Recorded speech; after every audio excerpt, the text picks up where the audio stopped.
En janvier 2025, on me demande de faire un travail de maturité. Dans cette forêt, je sais qu'il y a des cerfs.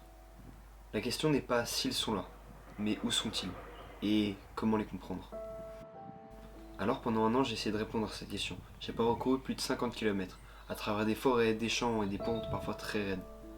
Mais les voir en vrai, c'est rare. Alors, je me suis concentré sur ce qu'ils laissent derrière eux. Des empreintes, des crottes, des traces de passage, autant d'indices qui me permettent de les comprendre. Pour être le plus rigoureux possible, j'ai divisé la zone en mailles, que j'ai parcouru une à une en suivant une méthode précise.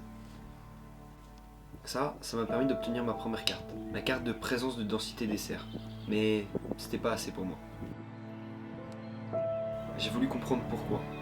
Pourquoi ils utilisaient des zones plus que d'autres et qu'est-ce qui influençait leur répartition. Alors, pour ça, j'établis une deuxième carte.